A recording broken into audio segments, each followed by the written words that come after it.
50 and beyond. Aging gracefully. Today on the program, we'll be looking at the issue of health, particularly the issue of Down syndrome. People hardly talk about this issue, especially because it affects children.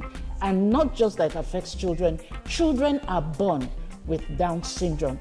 Today on the program, I have a mother who has a child with Down syndrome, and we'll be talking holistically about this health issue or this health challenge. I have with me in the studio Dr. Kemi Adediran, PhD. She's a mother to a child with Down syndrome. She's also a university lecturer. You're welcome. Thank you. Good morning. Good morning. All right, so the purpose of this interview is to gain insight into your experiences, challenges, and triumphs as a mother with a child with Down syndrome. Your responses will help us better understand the needs of families with children with Down syndrome and also inform support services. So that's the purpose for this interview, because it will help other mothers, other families who have children with Down syndrome. All right, so let's start with a bit, telling us a bit about your child with Down syndrome. Where do you want to start from? Good morning. I'm happy to be here. You're welcome.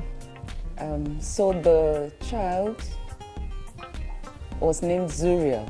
Zuriel. Zuriel. And it means God my rock. We have named him even before he was born. We did not know that we would need God on the journey of his life. He's 13 years old now. He's going to 14 later on in the year. And so far, we have been making consistent but slow progress, but he's been moving. Consistent but slow progress. That's very emotional. Consistent but slow. All right, so let's start from the beginning when you were told that the child had Down syndrome. Can you tell us about that experience and that beginning part of his life? Okay, so when it was mentioned to me that I had a different child, even before it was mentioned, I was wondering why his face was the way it was. I met him for the first time in an emergency ward, ICU. It was a cesarean section at a private hospital. So I was in that unconscious state, and the boy was in an emergency, rushed to a government hospital. So we were separated from birth. When I eventually met him after 5 days, I started wondering why his face was the way it was. And he looked like children that I have met that had that kind of face. So I was still wondering, but after a few hours, doctors sat me down, told me about him. And so one of my first reaction was uncertainty. I didn't know. Later on it became sadness and fear. So we started from there until gradually I started learning more about what Down syndrome could be. I never expected that I would have one of those children. All right. So what were some of the biggest challenges you faced when your child was first diagnosed? What were the major challenges you faced? When he was born, I was sort of, let me say, alone. He has a father who was working out of town. And my mother, who would have been there with me, was also out of the country. So with my CS pains, I had to brace up and care for him full time on my own. And then, my biggest challenge at that time was that I didn't know what to do with him in my hands. So we were just there, and I would just cry and feed him daily like that until I started to read. I went to the internet and started to read. So what were some of the frightening things the doctor told you? Because I know the doctors would have been very factual with you. What were some of the things they told you that brought fear into your heart about the child? Yes. Okay, so after I started wondering why he looked the way he looked in the hospital, and I was called, we sat down and they said, we need to tell you about your child. And there are some things, yes, he's diagnosed with Down syndrome, and there are some things that you should expect and you should not also expect,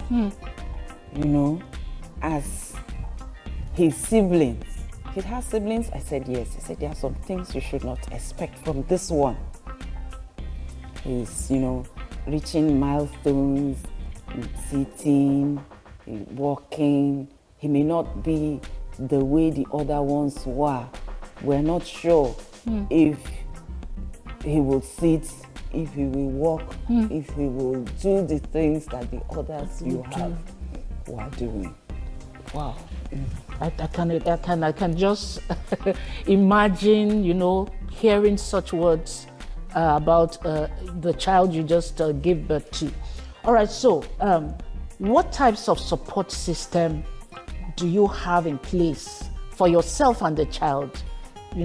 Like family, friends, and support groups. How did you navigate all that? Because you actually said you were all alone when this news was broken to you. Nobody was actually close to you, but talking about support system, how were you able to handle it? Okay, so his father was someone who used to go and come. So anytime he's around, whatever he could do to help, he would do. But one support he gave me that I appreciate the most was if there was anything that I wanted for the boy, that I felt he needed to have more comfort, he was willing to go with it. If I just say, what do you want? What next can we do to help the boy?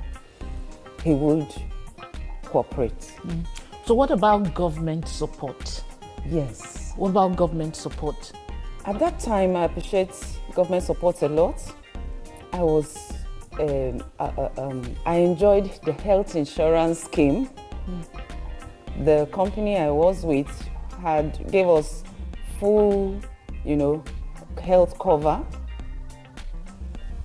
Afterwards, we always change healthcare providers, and they too gave us full coverage, except for when it came to having accessories. If you want, most of the tests the boy went through was fully covered, except for when he needed hearing aids accessories, and that was where it wasn't covered. But most of his treatments, tests, examinations were covered. Let me say up to 80%. And that was one of the challenges we had as salary earners, both of us. There were some of the tests that the government didn't cover that we were not able to handle either. Yes. So you had to leave those ones, you weren't able to do them. Yes. At that time. Yes. All right. So when it comes to schooling, because the typical Nigerian way is that when a child is diagnosed with Down syndrome or autism or, all those challenges, parents have the tendency of keeping these children at home. You find out that most of these children are not allowed to go to school. They are not allowed to be in the public space. Now, did you do that for your child, or you ensured that he got some form of schooling? Do you allow him to go out and all that? Please share that part of his life with us. Okay, so As Zuriel was growing, he had an older sibling, and they will watch cartoon, they will sing along.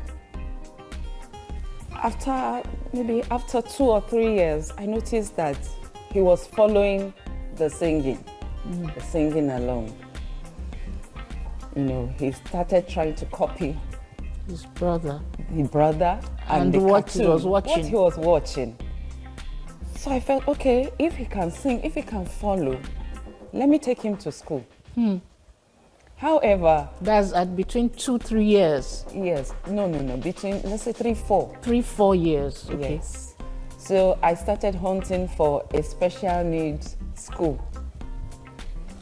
I got wind of this Catholic school at Abuja, in Daughters of Charity. So I went there. Yes, they have a school, but by the time the nuns met Zuriel, they took him into the class. There was a class full of children with special needs, autism, a mixture of them. And Zuriel blended. He's a happy child. He's always smiling. So he made friends with them for the first time. So upon examining him, his friendliness, he took a seat by himself. He looked for an empty seat and sat down by himself. And the woman called me and said, "Madam, take this child to a mainstream school. You can see him aspiring, aspiring to be like the people he has met in the class. So take him to a mainstream school so that he will aspire to be like those other children. If he stays here, he will enjoy himself, he will have fun, but he will not grow beyond the level of the people in his class." So she gave me that advice, and the hunting for a mainstream school started. We took him to school. We got a school that was willing to accept him. They didn't have children with special needs in that school. But the first time they met him, they took him. And so how was he coping in that environment, or how did he cope in that environment? Yes, he was quite playful, and I used to be afraid. He would swing. He was doing everything the other children were doing. He would swing, he would slide, he would want to run, and his feet were not very strong on the ground. So I was always on edge. And the school would say, "Don't worry, don't worry, you'll be fine." You know, so he had full acceptance. All right, so while he was in the mainstream school, was he being given any form of therapy? You know, was there any special attention being given to him, even though he was in a mainstream school?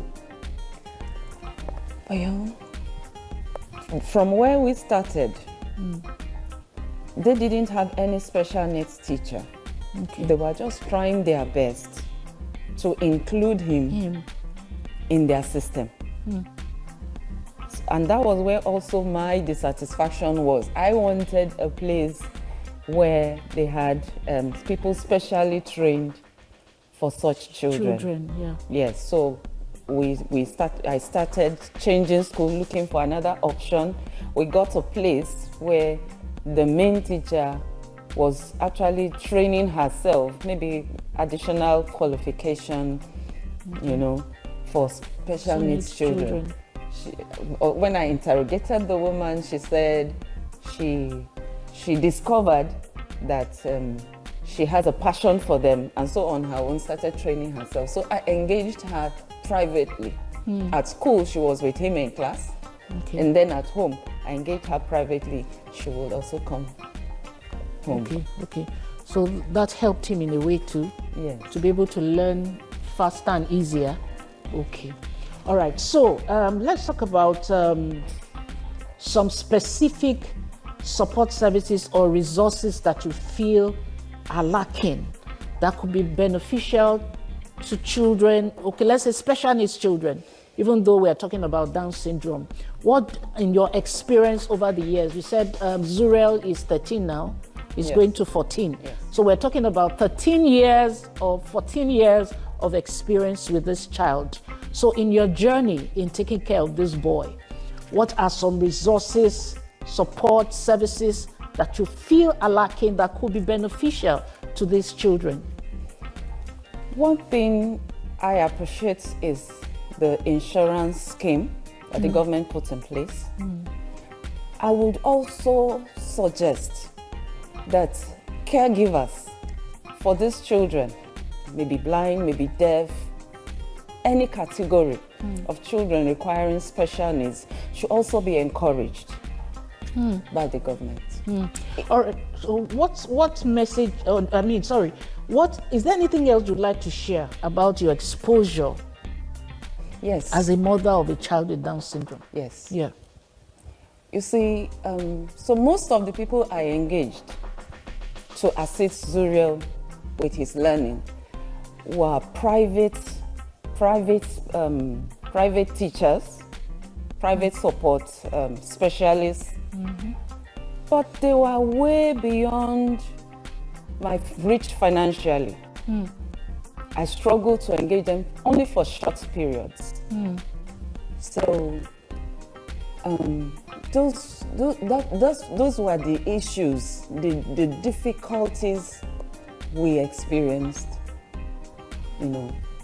in bringing him up. So it's not that they are not available, but they are expensive for people who are like salary earners and of course mid-class in the society. Yes. Wow. So if it was available like the health insurance, if government had it available like the health insurance, I would engage Have them. benefited from that. Yes. All right. So are there any specific issues or topics that you'd like to see addressed in the future, aside issue of government being part of providing education or educators for these children? I would like to see a system where they'll be assisted to discover and improve on the talents they have. At some point in time, the parents may not be there, caregivers or support may not be as frequent as we have them. Yeah. And sometimes to even take these children off the hands of the mother to give, or the parents, to give them For time, form of independence. some form of independence, the parents to have a form of rest. They need to develop skills. I would like to see such a system available, because right now we are at that point where we would like to even see what talents and skills Zuriel can develop and be able to stand for himself. Have you, but for watching him, what skills do you think he can engage in? Or do you think that should be left to the educators to discover? As his mother, what do you think, what skills do you think he can develop? Well, I've been thinking in the area of home care. Home care. I saw online an autistic child. I've been thinking, but I now saw that yes, it could be possible. I saw an autistic child being trained to fold clothes, maybe in a hotel. Fold bed sheets, fold clothes. And I said, yes, I've been thinking of this. Zuriel could learn this. In the past few days, we took a short holiday, and where we are, he sleeps and wakes up, and I saw him fold the cloth he slept with. I said, yes, we could do this. And then he also has flexible limbs. And I'm also thinking, could he be trained for maybe kinesthetics or something, be taught to use his limbs? They are very flexible. So right now, that's where we are, trying to identify and see how we can help him develop the little things that I have noticed, or if we can even identify more of the things that he could do. I tried music, but he didn't Even though he sings with cartoons that he watches. he didn't catch up with it. So Okay. we could use help Okay. in that area. Okay. All right. So I think before we leave, I think you should share with others a message to parents who have a special needs child and they really do not know what to do about it? You know, instead of complaining and murmuring and being fearful, what would you advise them to do? Like I said, I too started from a place of fear. And gradually, faith and resilience grew in me. Nobody plans to have them.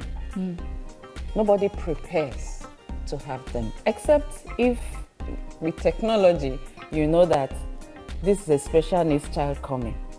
But nobody generally prepares to have them. But when you find them in your hand, I have gone through it. So I would use my story to embrace them. Their first need is love. When the baby was handed to me at birth, they said, what this child needs is love. Just go home and love him. They didn't tell me to do any other thing. They said, go home and love him. So let's love them. Let's not keep them hidden. In Zuriel school, other parents that have such children at home started coming out. Wow. Can you take my child? We keep them hidden. Don't hide them. They are God's gifts. Bring them out, celebrate them, and by the grace of God, you will have joy too. You also wrote a book about Zuriel. What was your intention for writing that book? Yes, my intention was to encourage parents too. Like I said, don't keep them hidden.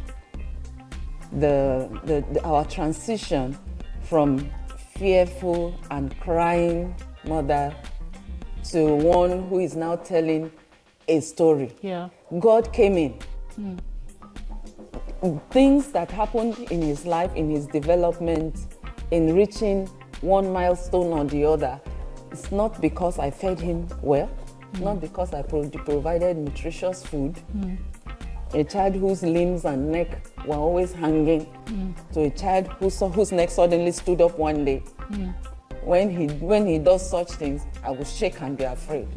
A child whom you will put to sit down and will fall flat on his face. So I knew that it wasn't me. So the place of faith is also there. Don't lose your faith. I understand that it's a fearful journey, but you must be full of faith too. So in case people want to access this book, Meet Zuriel is the title of this book. How can people access that book so that they can read more of your story and get encouraged? Okay, firstly, the book is on Amazon, amazon.com. It's there. And for physical copies, I would like to leave my phone number or the phone number of the presenter, and then we'll be able to guide you on how to receive. All right, so you can just drop your phone number. You can just mention your phone number. Two numbers, 080-2222-8546. And the second number, 39182155.